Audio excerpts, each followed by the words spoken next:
Hey everyone, Ryan from Ebike Escape, and in this video we're going to be reviewing the Biktrix Kutty full suspension folding electric bike. And by the way, this video is sponsored by Tannis, but more on them later.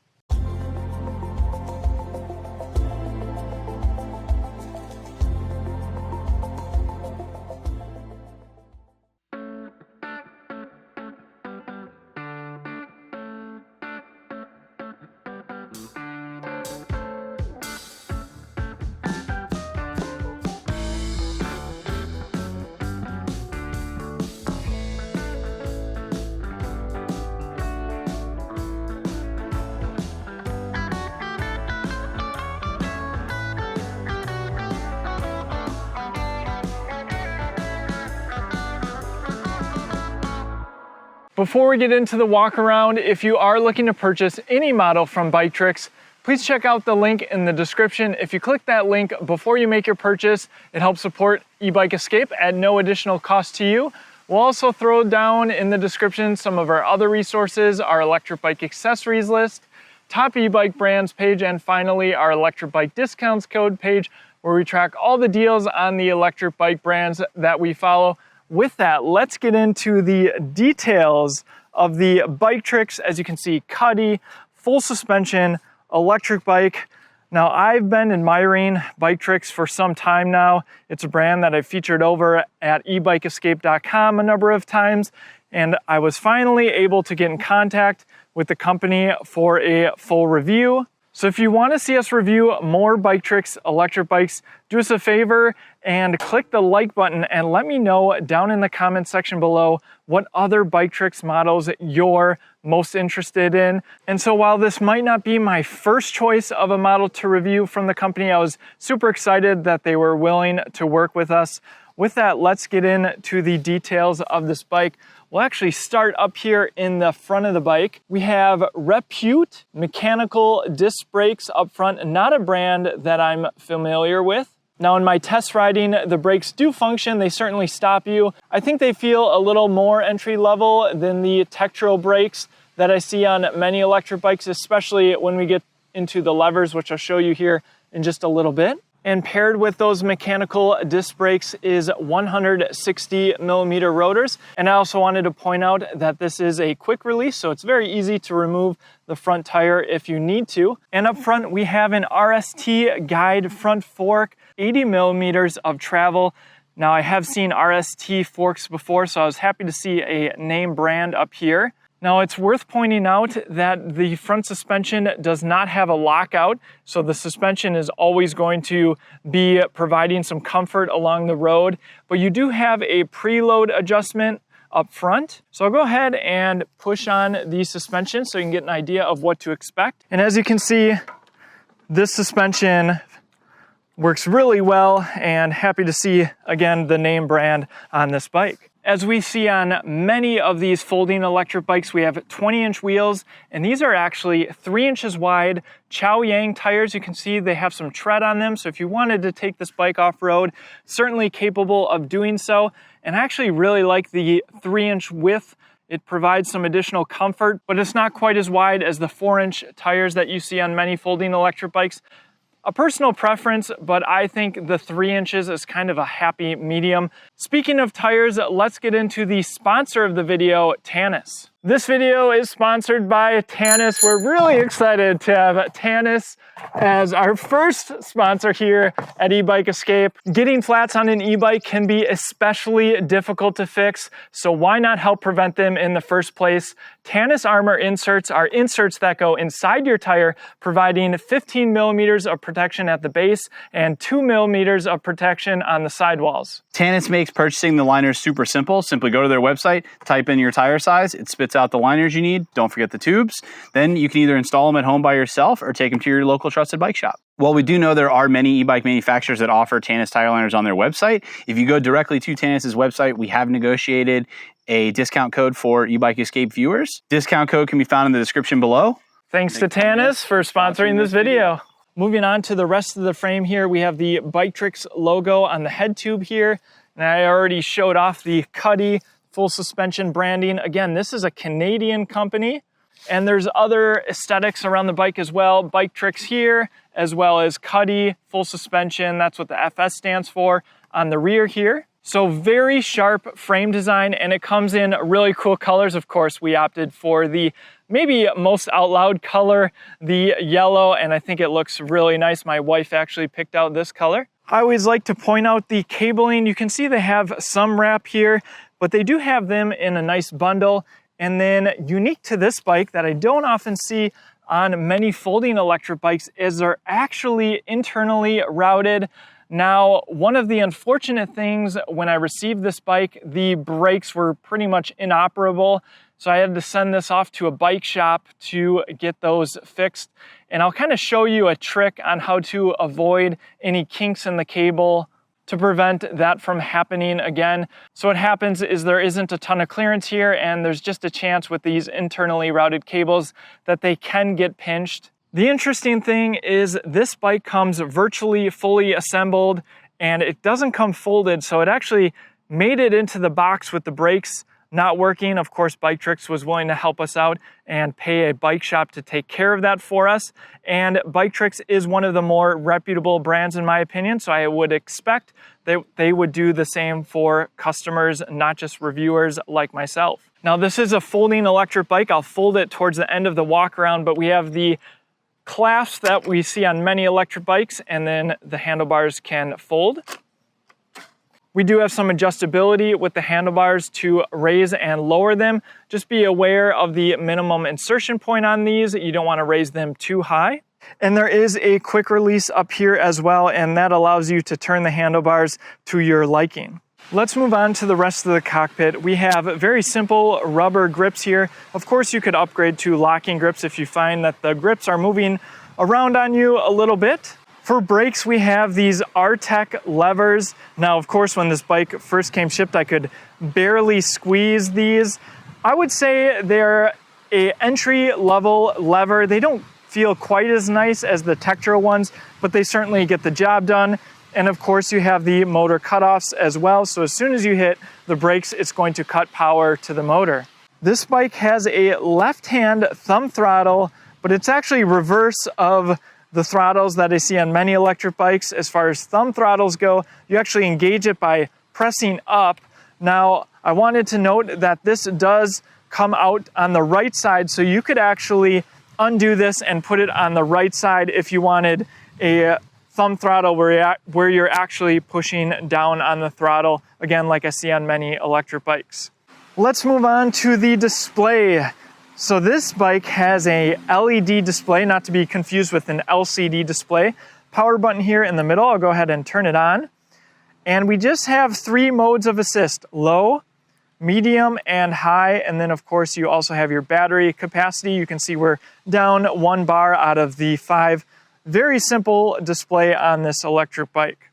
On the right side, they have included a RevoShift Shimano 7-speed twist grip shifter. Not something I see on many electric bikes. Usually you see the thumb shifters, just personal preference on what you prefer. But again, I like to see that they use a Shimano component here, and it performs just fine in my experience. And to change gears, simply turn it down to go into a lower gear and turn it up to go into a higher gear. So the battery on the Biktrix Kutty is actually integrated into the frame, and I'm going to show that off when I fold the bike. It is a 36 volt, 13 amp hour pack. So this bike is running a 36 volt system.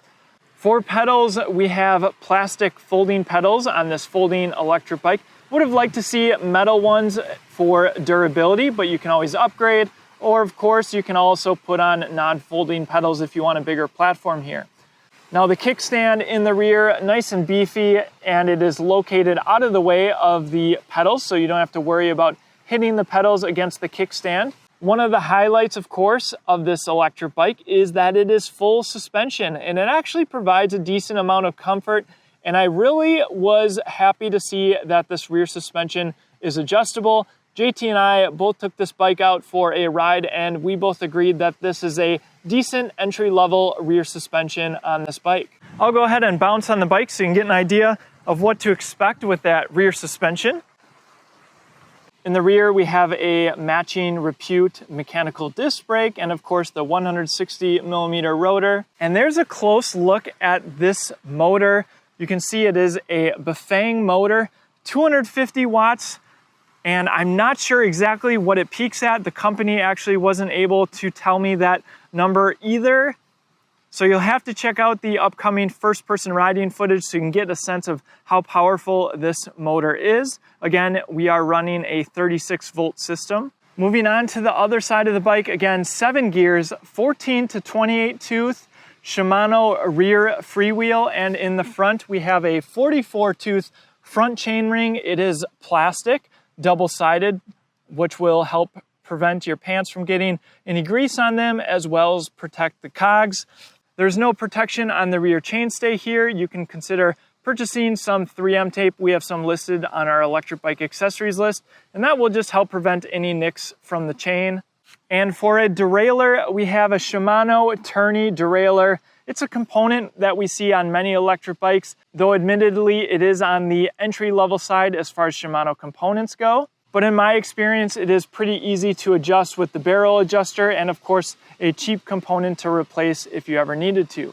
Now I talked about how the cables are going inside the frame from the front of the bike, but they're also integrated in the rear. You can see the rear brake cable here, and we also have the motor cable and brake cable on the other side going into the frame. So a very clean look on this frame.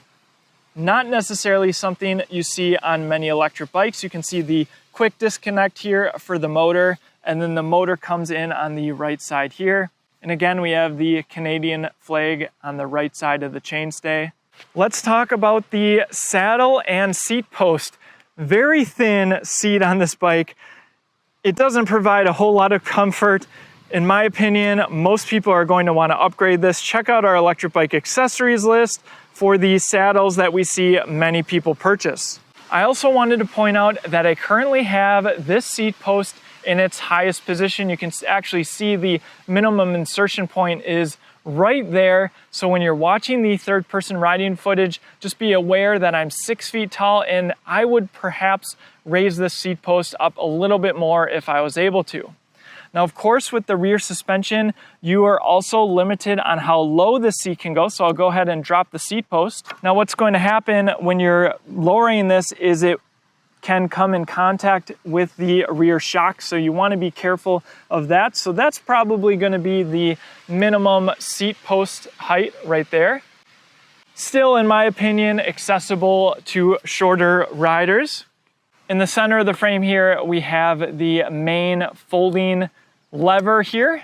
This unlocks the bike. So I'll go ahead and fold it, and I'll also show that it fits in our infamous tote here, an accessory that I highly recommend if you're looking at a folding electric bike. Just makes it a lot easier to carry around, and 2 people can carry it much easier as well. Okay, I already have the seat post in its lowest position. I'll go ahead and fold the pedals. I always like to make sure the left pedal is pointing downwards. That seems to make it a little bit easier on these folding electric bikes to make sure they're clear of the rest of the frame.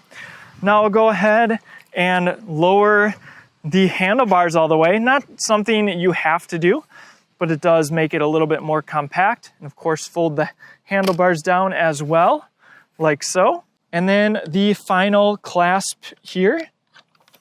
Now this is where I wanted to point out the cabling, and this is potentially where it can get pinched. So what I'd recommend is actually pulling the cables out when you're folding this electric bike to help prevent that from happening. And also when you're putting the bike back together, you want to make sure you're not pinching it. So I'll fold the bike here. I always like to use my leg as a brace. Put the kickstand up, of course. Next, I'm going to put the bike in our tote here, and it's actually pretty handy. There's a great place to grab onto here in the rear as well as on the front fork. Here's a closer look at those cables coming through the frame here. And you can see there's just not a lot of room, but there is some slack. So you can actually pull the cable, the brake cable here, and just get a little bit more, again, to help prevent this from getting crimped anywhere. And again, when you're folding the bike back up, you just want to be mindful that when you're putting this piece back together, that it's not pinching any of the cables, because of course, then you're going to have braking issues. One of the downsides of folding electric bikes that have the cables running into the frame. Again, it looks super clean, but this is one of the downsides that I've realized. Okay, now let's remove the battery. There's actually a keyhole here in the battery. So I'll go ahead and unlock that. Battery is going to slide right out. Again, this is a 36 volt, 13 amp hour battery. You can charge it both on and off the bike. Here's where you can charge the battery while the battery is inside of the frame here. Has a nice rubber cover. And as I mentioned, the tote is an awesome accessory. You can see that this Kutty fits in here perfectly. We'll put the specs of the screen of this tote so you can go to your local hardware store and pick one up for yourself. All right, with that, let's get into the first-person riding footage and see what this 250-watt motor can do, and then I'll give you my concluding thoughts on the Biktrix Kutty. All right, first-person riding footage on the Biktrix Kutty, full suspension. Our first test will be throttle only. I do have this speedometer app by Coolnix here. Assuming that this bike will top out at 20 miles per hour, we'll see what it can do. And then we'll go through the various pedal assist modes. Now this is advertised as a 250 watt motor, and Biktrix wasn't sure exactly what it peaked at. So my guess would be maybe around 500 watts or so, but that's just a guess. All right, throttle only, 3, 2, 1, go.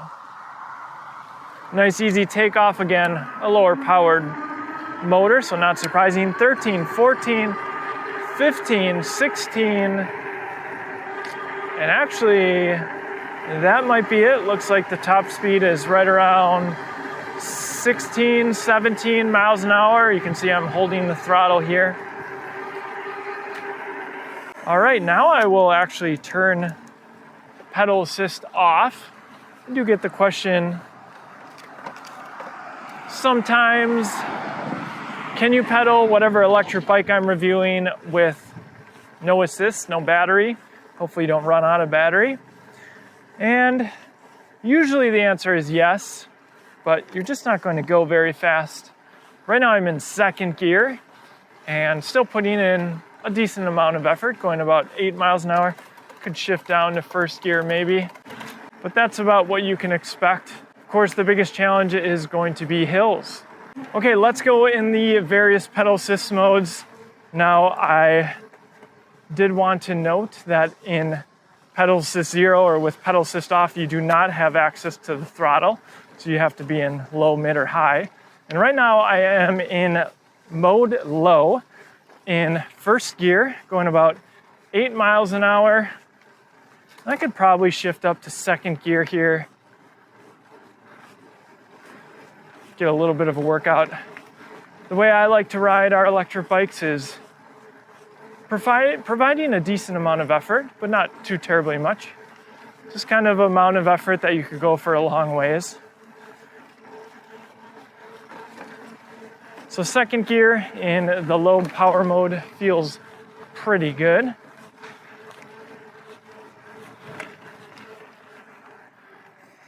Take it right here. All right, let's go ahead and go into mid. Feel a little bit more power there, but not a significant amount. Let's go ahead and go into third gear here. That feels pretty good. Third or fourth gear, probably be my preference. Going about 8, 9 miles an hour. So just a little bit faster. Okay, let's go ahead and go into high. Okay, now I feel the motor quite a bit, and I definitely need to shift up here. 6th gear, 7th gear. Okay, I just had to adjust the derailleur a little bit to make sure I'm in 7th gear, and we are going to hit that top speed, same as what we saw with throttle only. So I guess high is a significant amount of power compared to mid and low. Again, most electric bikes have at least 5 modes of assist. 7th gear in high feels pretty good. Maybe a slightly faster cadence than I would prefer, but I think it's okay. I tend to like pedaling at a slower cadence, I think, than the average person anyway. Again, hitting that 16, 17 miles per hour or so. All right, so that's how the bike does on flat ground. But let's test this 250 watt motor out on our hill climb test. Okay, hill climb test on the Biktrix Kutty full suspension. We will put a picture of this hill on the screen because it looks so much smaller on the GoPro, and we'll also throw the specs on the hill so you can get an idea of just how steep it is.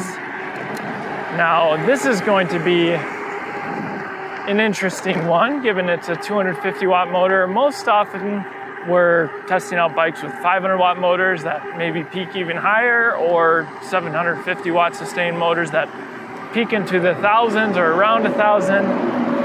And so we'll get up to speed here. Got the GPS app up, speedometer by Cool Nicks. And yeah, hitting that 16 or 17 miles an hour.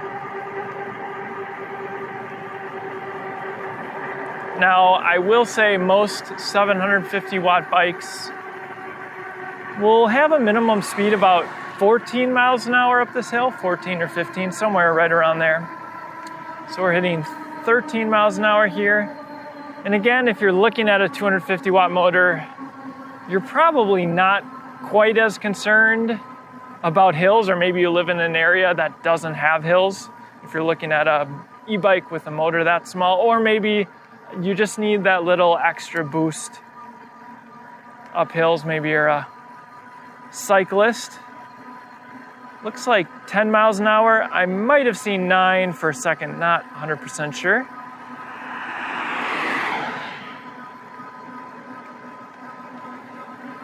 So not terrible. Good to know that this bike can certainly take you up the hill with throttle alone.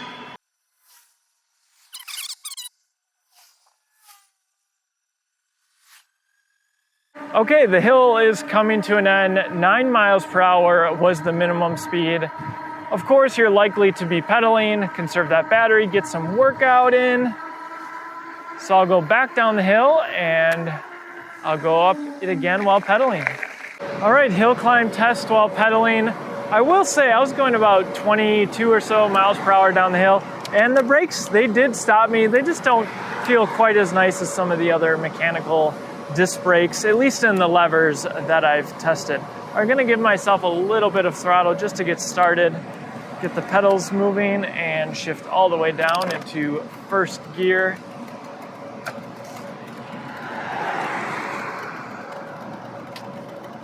Now, I have to imagine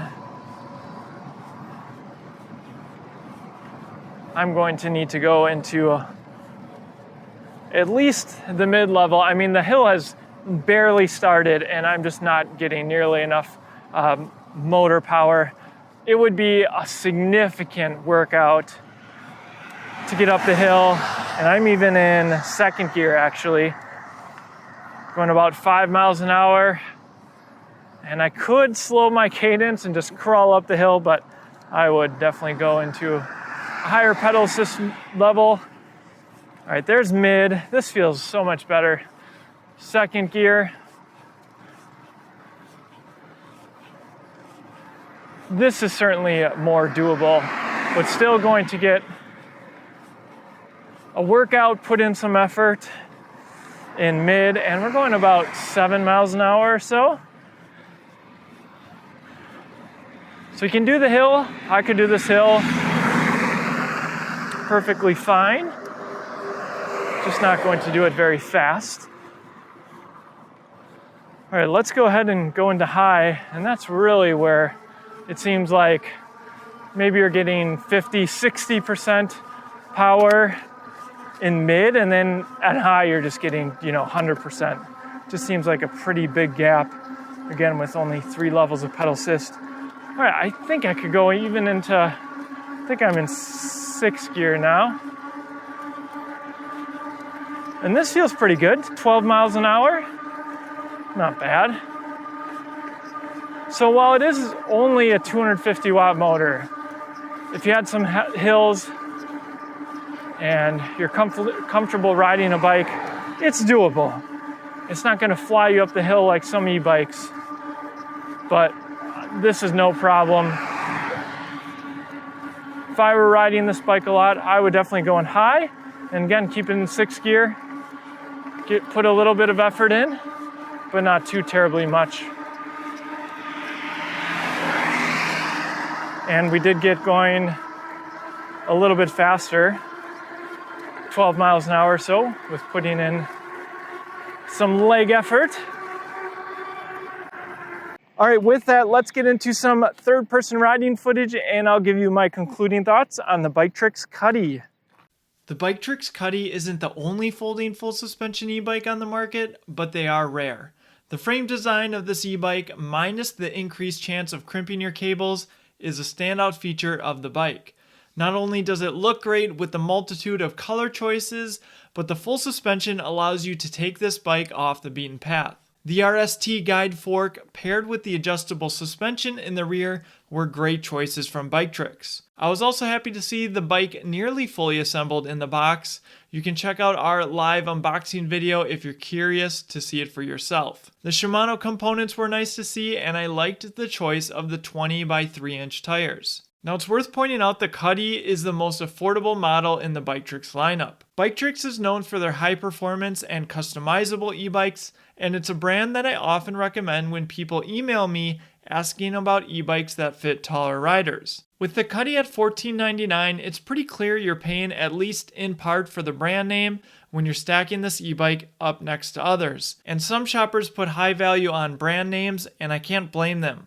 What do I mean by that? Well, you have a US-based support team available 9 to 5 Central that can answer your chat in minutes and a phone number to talk with an actual human. If that's something you value, the brand is worth a deeper dive, even if you're not looking at this particular model. This e-bike was also shipped air, which meant little to no box damage, so I'm sure that's adding slightly to Biktrix's cost. I'm also told that Biktrix e-bikes have final build and assembly in Canada, though it seems mine might have missed the brake inspection. So what are the other considerations on the Kutty? Firstly, it's a 36 volt system with a 13 amp hour battery or 468 watt hours.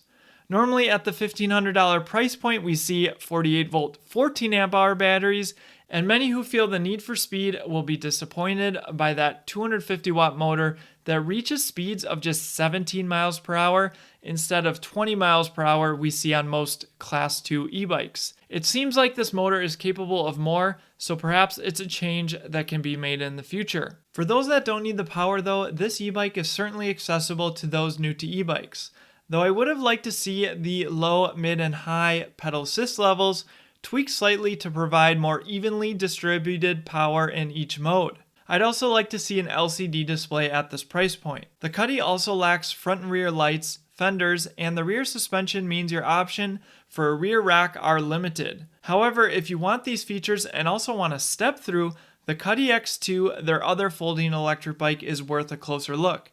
It even has a 48 volt system with a 500 watt motor. In my opinion, the Biktrix Kutty is an e-bike that shines on frame design and suspension, but is lacking on the electronics side. It's not the best value folding e-bike on the market, but it is from a brand name that has been in the e-bike game since 2014. Let me know what you think of this e-bike in the comments section below, and don't forget to use our link in the description if you plan to buy any of the Biktrix models. It's a free and easy way to help support the channel.